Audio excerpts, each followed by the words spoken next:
মাস্টারদা, আপনি কি ঘড়ি পড়তেন কখনো? এই প্রশ্ন আমাকে ঠোকর মেরেছে অনেকবার। মাস্টারদা, আপনার বিষয়ে অনেক কিছুই জানা আছে আমার। আপনার শরীরের গড়ন, মূল্যবান রত্নের মতো চোখের দীপ্তি, জীবনযাপনের ধরন, এরকম বহুবিধ খুঁটিনাটির আলো আমি পেয়েছি গ্রন্থের কালো অক্ষরের মধ্যে ভ্রমণ করতে করতে। কিন্তু মাস্টারদা, আপনি কখনো হাত ঘড়ি পরতেন কিনা আজ অবধি আমার জানা হয়নি।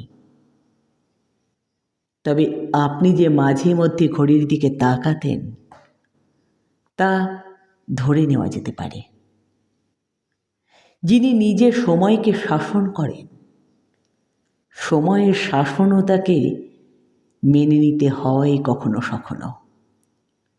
যখন আপনি পিস্তলের ট্রিগার টিপেছেন কিংবা মেতেছেন গোড়া সেনাদের অস্ত্রাগার লুণ্ঠনে, অথবা পায়চারি করেছেন চট্টগ্রাম জেলের নিরন্ধ্র সেলের ভেতর, তখন সময়ের ধ্বনির প্রতি আপনি কি উদাসীন ছিলেন?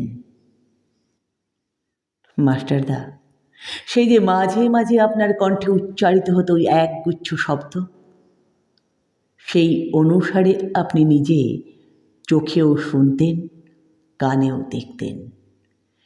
ক্ষুদিরাম, প্রফুল্ল চাকি, বীর আশফাকুল্লাহ, অপরূপ অগ্নিবলয়ের মতো এক মহামাল্যের মণিরত্ন। ওদের ঝলকানিতে গান গেয়ে উঠত আপনার চেতনা। যখন আপনি বসে থাকতেন চুপচাপ, নীল নকশা আঁকতেন প্রতিরোধের, কিংবা সহযাত্রীদের উদ্বুদ্ধ করতেন সামনে পা চালিয়ে যাওয়ার জন্যে।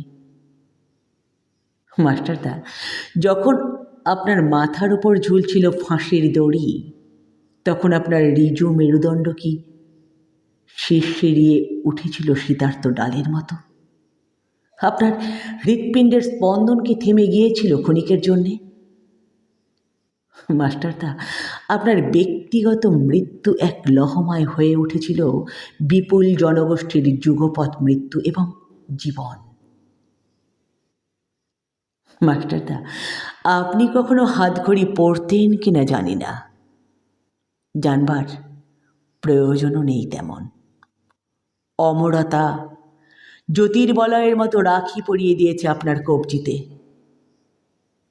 আপনার হাত সূর্যোদয়ের প্রসন্নতা নিয়ে প্রসারিত হয়ে আছে সেই বিশাল ভূখণ্ডের দিকে, ভাবিকাল যার ডাক নাম, এবং একটি অলৌকিক হাত ঘড়ি যা আপনি হয়তো পরেননি, অথচ আপনারই নামাঙ্কিত ক্রমাগত বেজে চলেছে আমাদের হৃৎপিণ্ডে অনন্তের রৌদ্র নিঃসীম ঝালরে।